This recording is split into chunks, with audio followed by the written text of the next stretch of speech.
Straight talk from Israel. You're listening to Israel News Talk Radio.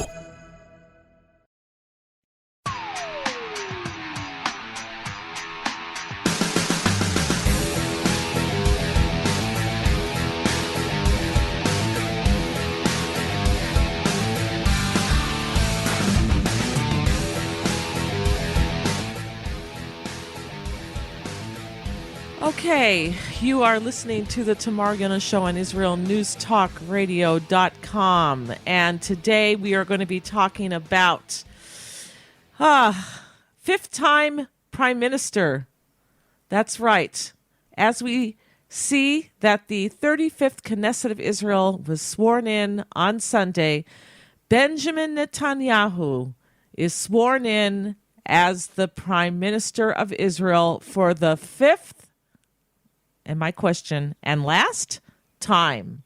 The premiership that he holds, he will not be the prime minister in this agreement with Benny Gantz for the full 4 years that the government is supposed to be able to serve. He will be instead handing over power next year, November 17th, 2021. So there's going to be a rotational government there. And the Yamina party, headed by Naftali Bennett and Ayelet Shaked, they are now in the opposition, sitting with the left wing and Arab parties. Curious. That's very, very interesting. Last week, the Yamina party spoke and said that in light of the Prime Minister's blatant disrespect for Yamina and its voting public, Yamina has decided to serve the public from the opposition. The Yamina party issued that formal announcement and, as I said, is no longer a partner in the government that was sworn in on Sunday. So it looks like the right wing is in the opposition, but sitting with the leftists and the Arabs. Interesting. All right. Listen, I think that a lot of Israelis are not going crazy about this because they just want a government, no matter how lousy it might seem. They don't want to go back to a fourth election. So it is what it is. Nobody expects this government to last 4 years. In fact, I don't even know if it's going to last a year. I don't even know if Benny Gantz will ever be prime minister, even though he's supposed to in this agreement. Anyway.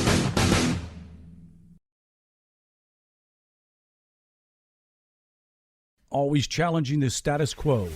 Hello, I'm Rod Bryant on Beyond the Matrix here at IsraelNewsTalkRadio.com. I want to encourage you to listen each week, every Wednesday at the same time, for an amazing show that will challenge you, inform you, and inspire. News, views, and wisdom for the nations here on IsraelNewsTalkRadio.com. Don't forget, Beyond the Matrix every week, Wednesday, here on IsraelNewsTalkRadio.com.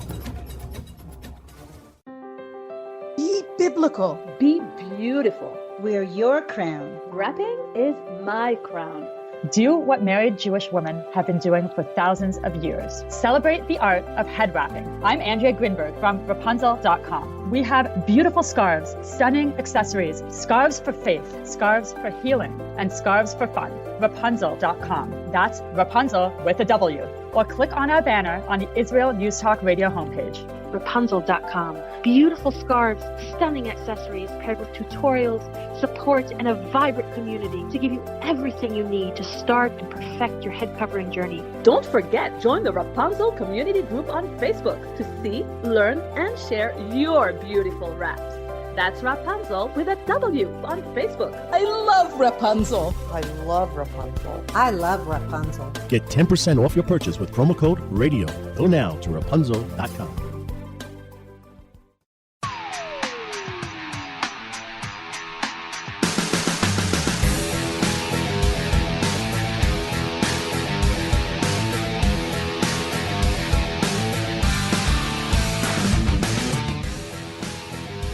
All right, so Israel swears in its 35th Knesset of Israel, or ushers in and swears in Binyamin Netanyahu as the Prime Minister of Israel for the 5th. And the question is, will it be the last time? He's to hand over power on November 17th, 2021 to Benny Gantz from the Blue and White bloc.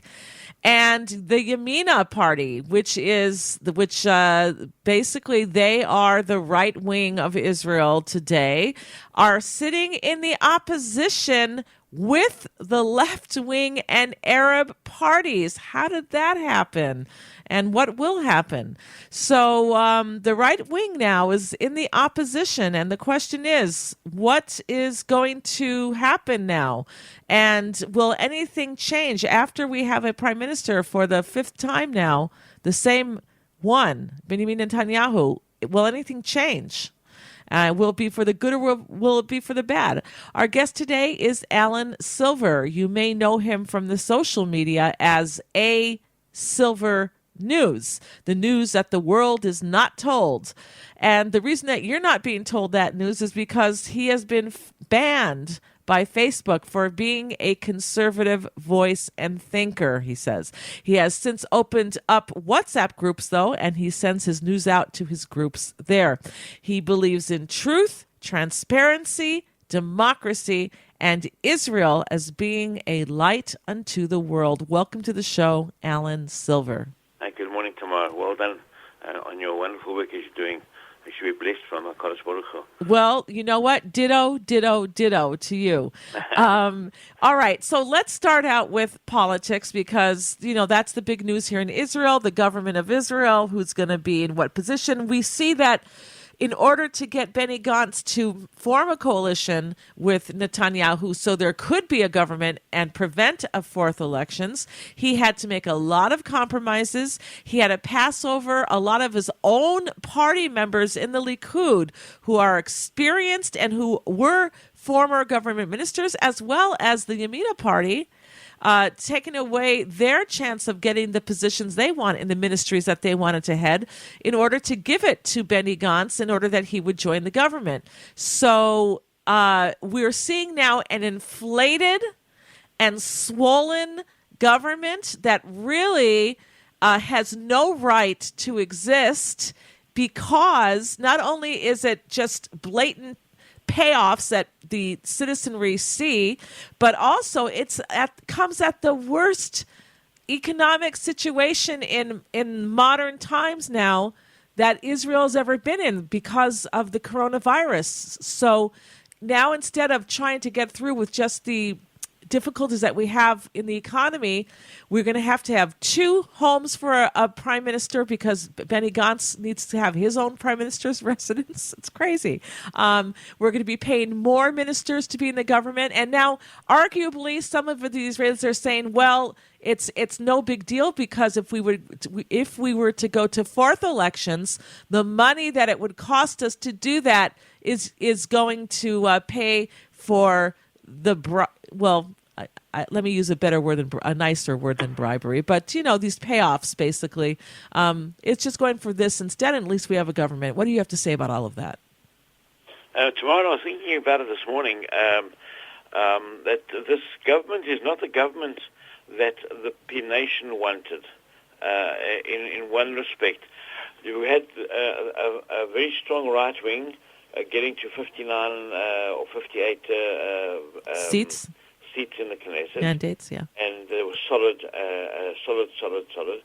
But the other side, the left side, so-called, were more an anti-Bibi situation. They didn't vote for them. They didn't vote for the left. They didn't vote for the left-wing sided thing. But that's what they had. That was offered to them.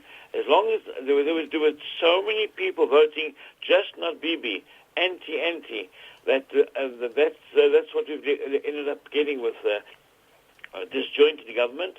I believe this government is not strong, and it's Dafka, as you said earlier, that Israel's in its hardest situation ever in its history, as a state, as a country, and that unfortunately the whole world is in the same situation, and they needed someone to lead with experience, knew how to work things, knew how to pull the rabbit out of the hat, which Bibi seems to know how to do at all times, under all conditions, and also needed a world leader, people throughout the world would respect, and be able to make decisions, because Israel's not by itself in the war on the corona. The whole world is in dire straits. And one needs a cooperation between the heads of states of Israel and the rest of the world to be able to pull through this all together. And I think Bibi, is being a very extremely bright person, he would spearhead a recovery to the world in what's going on at the moment. And so I think that he is the right guy to lead us at the moment.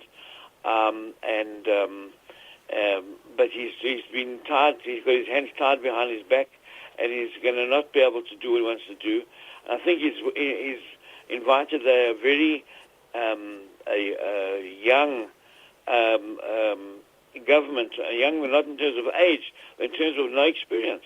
There are a lot of no experience. A lot of people just been sitting on their hands in the Knesset for many years and doing nothing really. And suddenly they're going to be faced with this major task and challenge, and it's going to be a situation that's going to have to be held on all fronts. I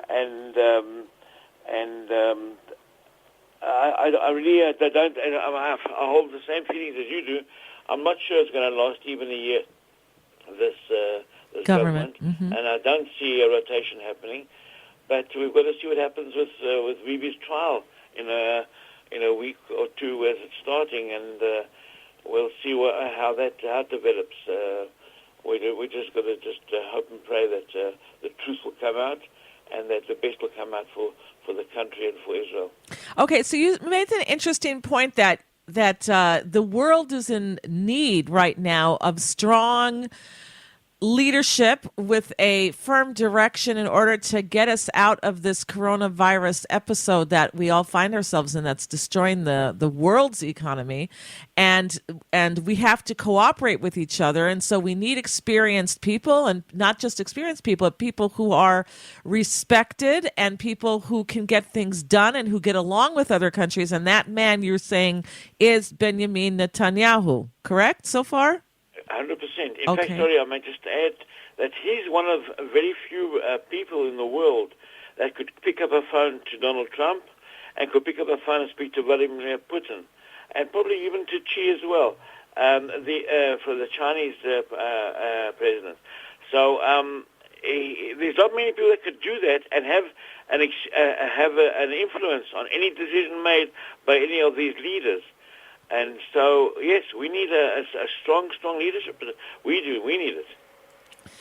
Okay, and so what do you have to say about the Yamina party headed by Naftali Bennett and Ayelet Shaked moving into the opposition, sitting with in the opposition where the Arab parties are and the left-wing parties are? I think for watching in the past, parties do strengthen in opposition, and I think that they maybe have made the right decision to stay out, get forces together, become a force in opposition from a good point of view, be always positive, which I hope they'll be, and show the right way, and the government can be steered from the opposition. If they play the cards correctly.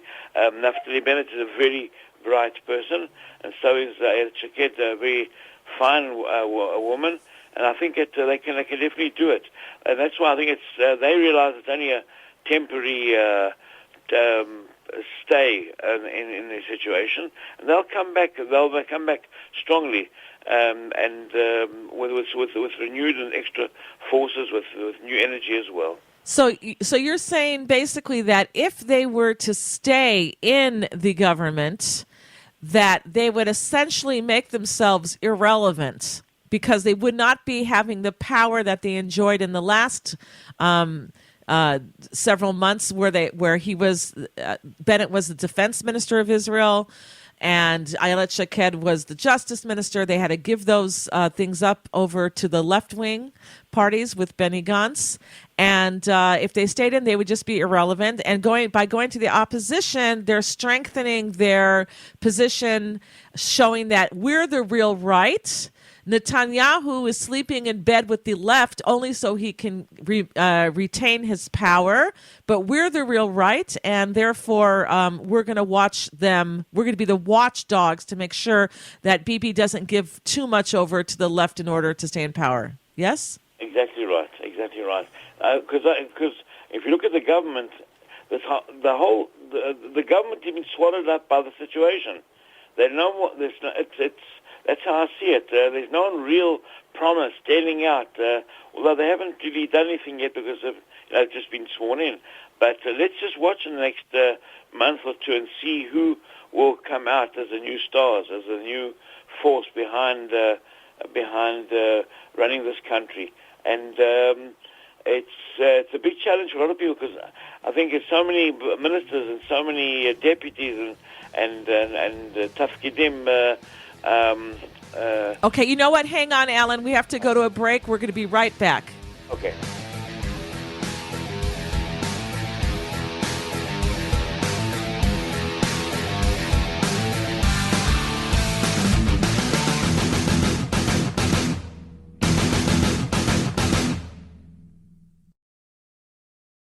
Shalom, everybody. Making a difference often takes just one moment and one person at a time. I am Orly Benny Davis, your show host on Israel News Talk Radios from Jerusalem with Love. You'll be hearing people talking about politics, religion, social issues, and making a better tomorrow. Join me, Orly Benny Davis, for God and Country. From Jerusalem with Love. Wednesdays on Israel News Talk Radio.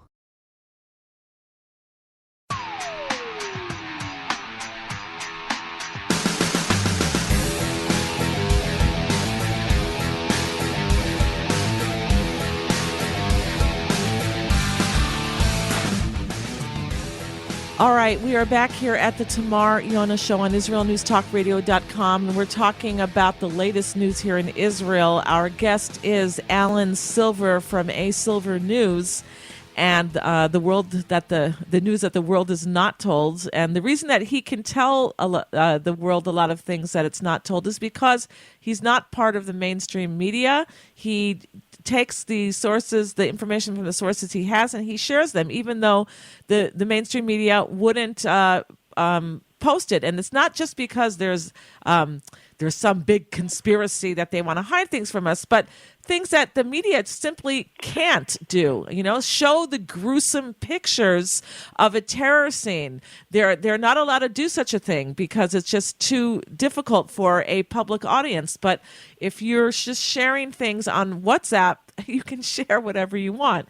And the people can see what is really happening in the streets and on the streets. And this is important as well. All right. So did you want to say something, Alan? I just wanted to say, I think that the problem with journalism today is that everything is agenda driven, and there's not the people are not out there as journalists to give out the news, but to drive the agenda. And that's where the world has got to today. Okay, I'm sorry. I just read an article yesterday, and at the bottom of the article was talking about gay rights or something, and something that happened in the gay community. And at the bottom of the article, it says, if this article offended you in any way or upset you in any way, this is the number to call in order to get counseling. I'm like, what? People can't even read a news article without being, too sensitive to read it. I tell you, it's a crazy world we live in. Okay, but let's move away from that. That's like a whole other show. All right. We were finishing in the last segment about what's going on here in Israel with the government. And I had to cut you off. So go ahead, finish your thought.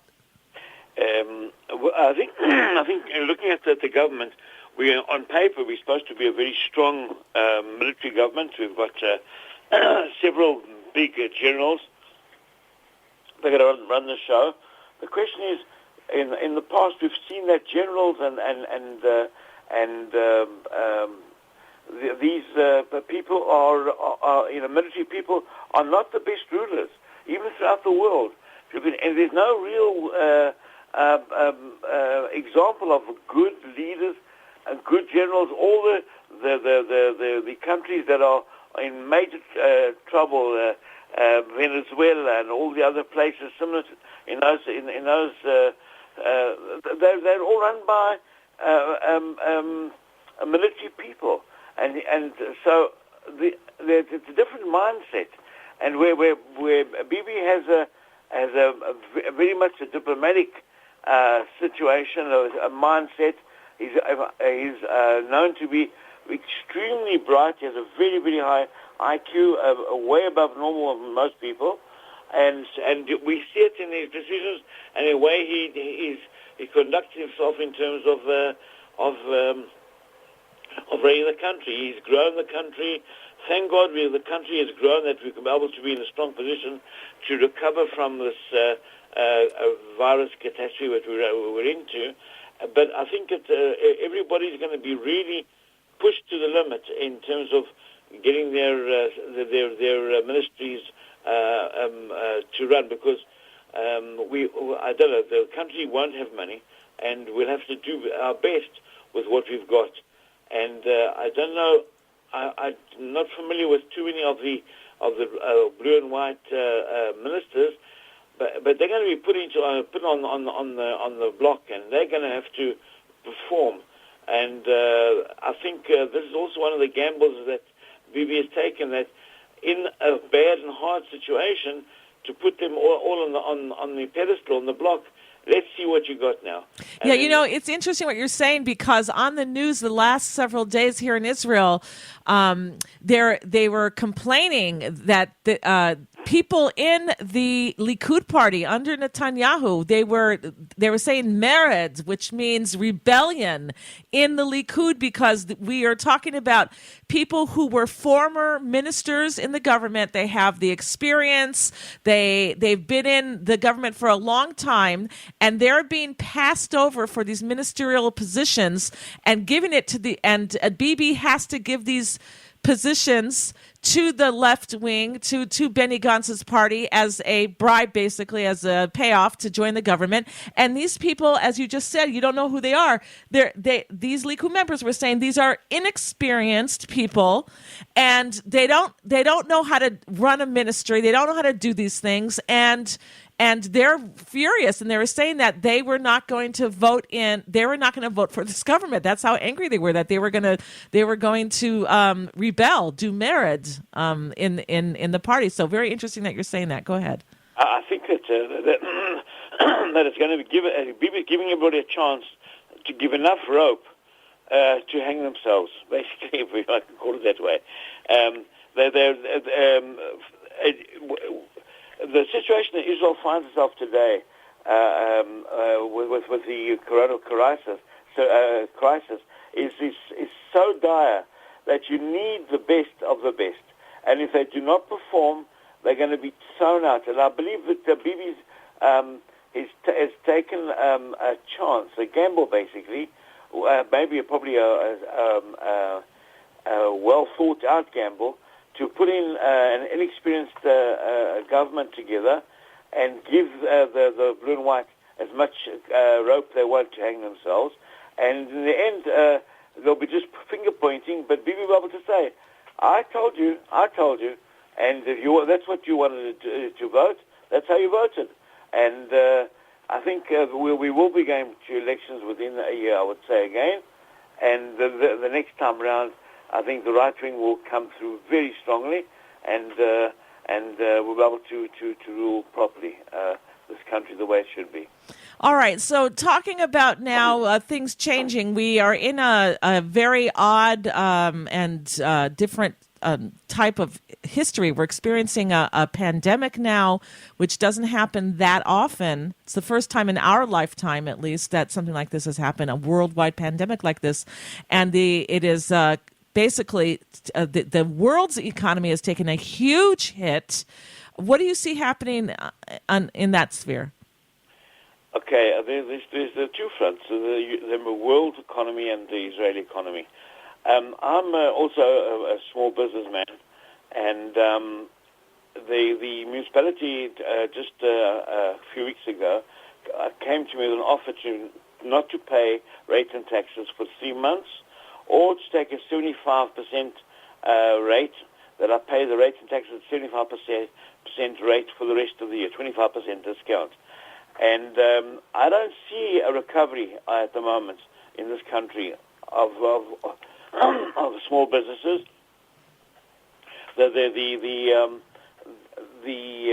Alan, I'm going to interrupt you because I want people to really listen now what Alan says about small businesses, because Alan himself is a small businessman. He owns a, how would you describe your store? It's like a, for tools and like a Tamar. How do you say that in English? A mini Walmart.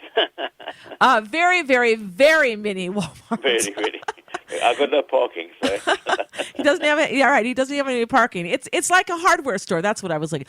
Alan owns a hardware store. It's family run. Go ahead now.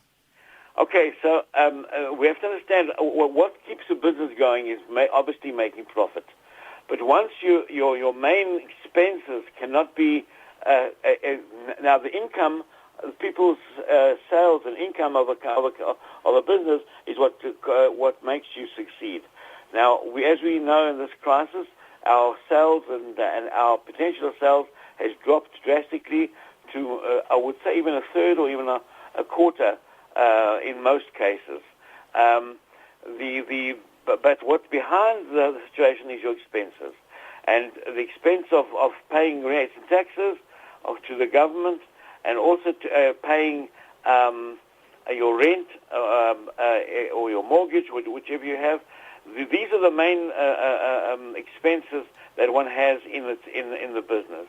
Now, the rates and taxes has been cut, so let's take it out of the picture. But the rent has not been cut. The rent has not been lowered, and that's where the small business is going to fall. I still would like to appeal to the government, if there's any way possible. The only way to save the situation would be everybody to contribute to it, and that is by freezing rent and freezing mortgages. Let everybody freeze their situation at the moment, try and do what they got with at the moment, and in that way contribute towards the saving of the country. But I believe that won't happen, and that unfortunately people will be ending defaulting on rent and defaulting on their mortgages, and we're going to have hundreds of thousands of people that are going to be behind payments, which will never be able to recover. We'll have institutions, the banks, and everything like that won't have income because people won't be paying their mortgages. And I really don't see a good situation in the future unless everybody pulls their weight and contributes towards the cause of keeping the country going. And I feel that Israel, being the country it is, being a nation as well as being a country, has more chance of surviving because we will all contribute to make sure of the survival of our country. Right. We know there's no other option because we need to be still military strong, we have to be financially strong, and everybody would pull their weight and give their money, give their efforts to save the country. I just want to jump in because we have to go to a break, Alan, but I believe that Israel will be the next superpower when that time comes. We're going to be the next superpower in the world. I really believe it. Okay, we're going to take a break. We'll be right back.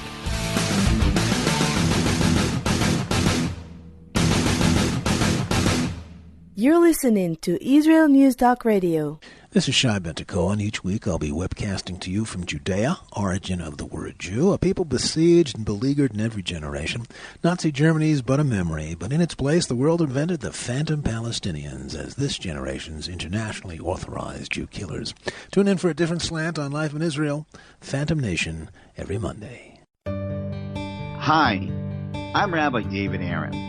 The soul basics are the most profound, the most essential, and yet often the most neglected in our education. Join me for Soul Talk on Israel's News Talk Radio and discover the secrets to love, spiritual growth, and personal power.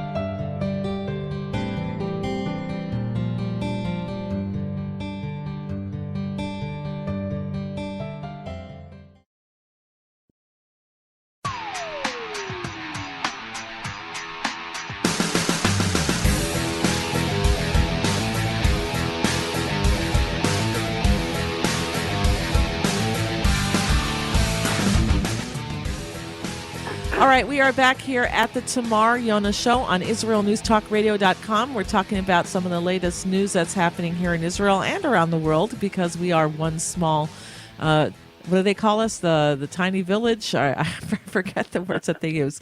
Our guest is Alan Silver, and Alan, we're looking at the world's economy that has taken a huge hit.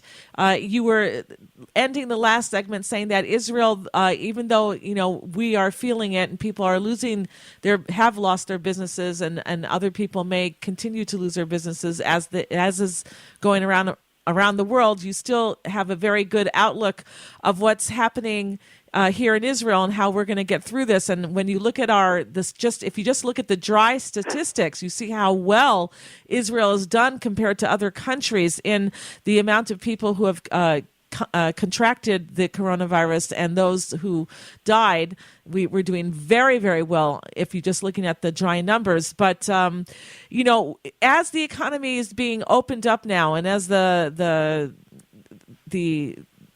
people are being encouraged to go back to work here in Israel, schools have opened up again, etc., there's still the worry that there may be a round two. And I was telling people in the last show, I believe, that they should take advantage of this time where we're able to go out and replenish our supplies, that we should do that just in case there is a round two and we go under lockdown again, that we are well stocked. What do you have to say about that? I think it's a very good idea to always be, look, in this country, you have to be stocked anyway. One never knows when or what can happen at any one moment. And just last week, our municipality gave out an order from the Pikud Orif, the Home Guard, that everybody is to stock 4 liters of water per person at home. No explanation was given, but that's never been done before. So something is cooking somewhere. Well, that's because Iran made a tried to make a cyber attack against Israel's water. So that's what I believe. Pompeo was here last week about that as well. Mm-hmm. I'm sure there's going to be some coordinated attack by Israel and America cyberly on Iran. So we have to make sure we have the right... So let's just put that out there, that everybody who's listening to the show, wherever you are in the world, you should always have spare water just in case, but especially here in Israel now, because of this tension now with Iran, every citizen is supposed to have at least 4 liters of water put away for them in case of an emergency, in case of a sudden emergency. Go ahead. Next, Alan. Right. But I think that, again, I personally believe that the fight with the coronavirus is going to end in Israel. We've got our biological center in Ness Ziona, which is working on an antidote and also on the whole virus. We've managed to get together the Army, the Air Force, the Navy, the Health Department. Everybody's get together, and they've got the biggest brains in the world working on this project in Israel. And we've got now 8 patents against the coronavirus, which are pending from us.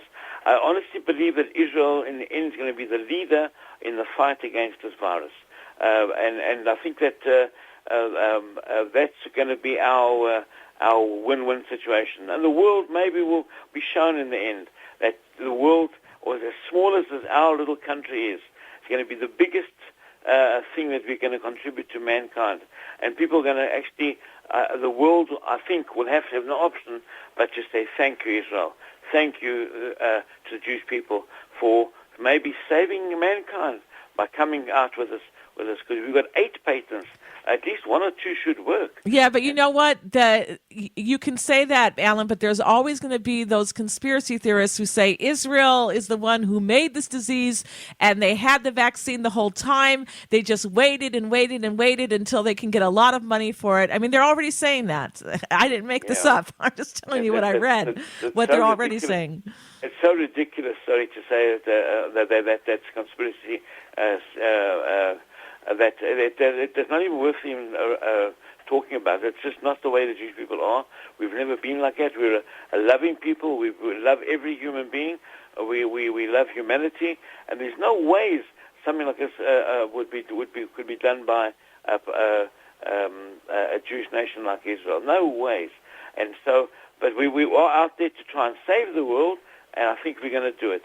I really believe that Israel is on the path. We do it quietly. We're not doing no big fanfares, no big press conferences. We'll just have a press conference one day, and it'll be announced, guys.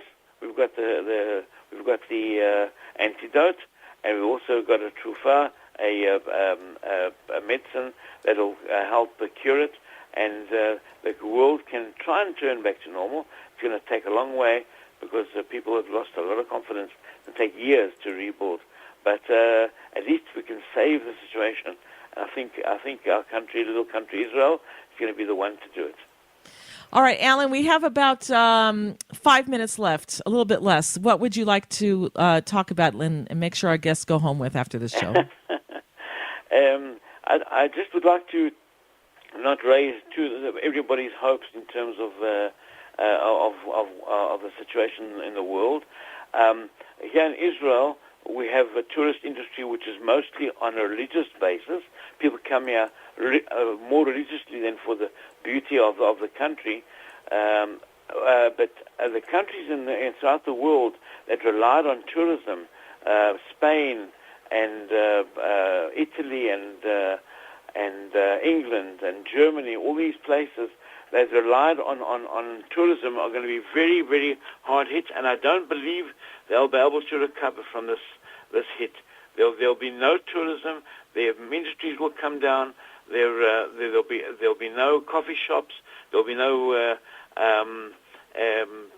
all these fancy places of entertainment. Restaurants.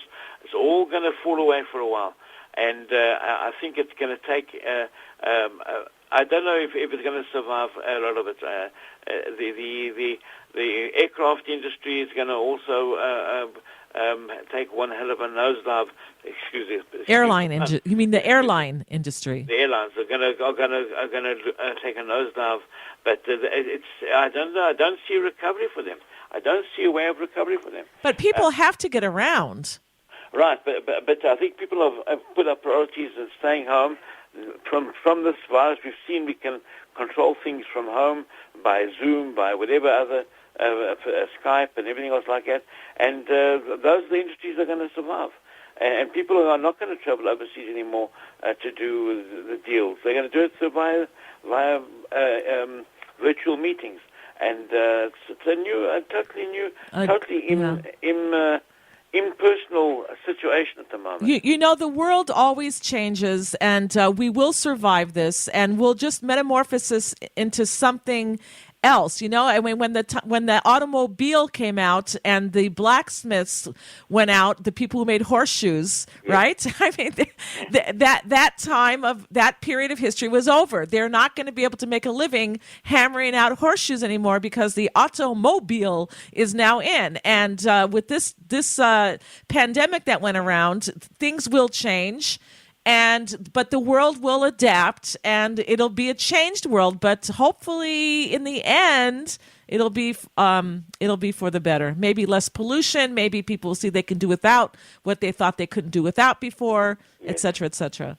That's my mother's saying. Always see what you can do without. And I think that we're in for a very rough ride. Since I'm talking about the world situation. But Israel, I think, is probably will be the island where it won't be as hard hit as everywhere else. And I think it's the safest place in the world today, from a corona point of view, is Israel. And the safest place, I think, in terms of, I would say, military as well. We were now safe. Our enemies have been decimated by the oil price being so low. They've got no income.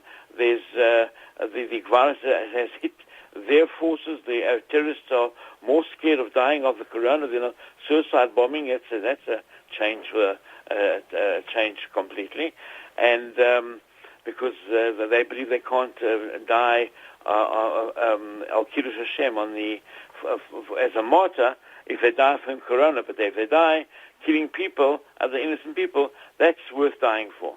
It's an absurd situation. But it is interesting, Alan, because without Israel having to lift much of a finger, God has decimated the enemies of Israel. I mean, the whole Arab world today is completely different. That with the Syrian civil war, all of the people who would have slit our throats, slit each other's throats instead. They didn't come against Israel. Iraq fell. The mighty Saddam Hussein. The Saudi Arabian government is now friendlier towards Israel, and even having on their televisions that maybe Israel isn't so bad and we're tired of the quote-unquote Palestinian cause. We're seeing the Arabs being admiring Israel, even if it's secretly. And it's just amazing that the whole Arab world has pretty much fallen. And so maybe we're in for good things in that sense. All right. I do believe that we're in for, from Israel, 10 seconds. Israel point of view, definitely we're in for good things. There are going to be better things ahead. Definitely. It should be good for everybody around the world. Amen. All right. Alan Silver, thank you so much for coming on the show. I always love speaking with you. You always have interesting things to say and such a positive view as well. And you know a lot of things that other people aren't aware of. And so thank you for joining me on the air today. My pleasure, my honor. Thank you so much. And thank you, everybody, for listening. You've been listening to the Tamar Yonah Show here at Israel News Talk Radio. Thanks for being with us.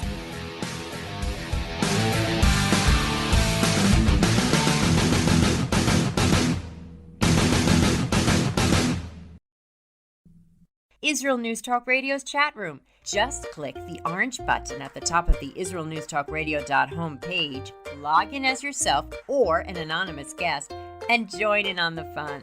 You'll meet other listeners from all over the world who listen to Israel News Talk Radio, and you can make new friends.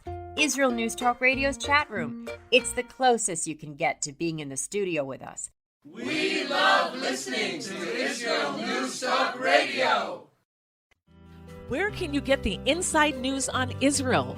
At Israel News Talk Radio, we're dedicated to sharing Israel's inside story with the world by providing our listeners with news on Israeli politics, current affairs, and Israeli Jewish culture.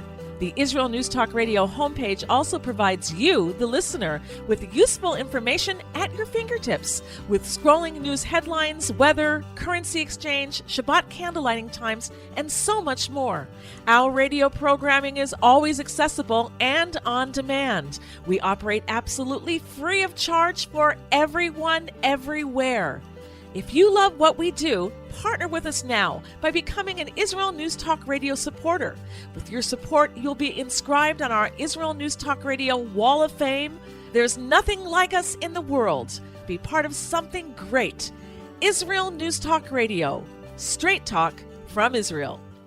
If you love Israel News Talk Radio, then you'll love our Facebook page. We keep you up to date on what's happening in Israel, plus little surprise treasures that we don't share on the radio. Go now to follow us on Facebook. Just look for the Israel News Talk Radio Facebook page, and don't forget to subscribe and follow us by clicking on the like button. We post great stuff there that you'll want to share. Israel News Talk Radio on Facebook and Israel News Radio on Twitter. News, opinion, and more. You're listening to Israel News Talk Radio.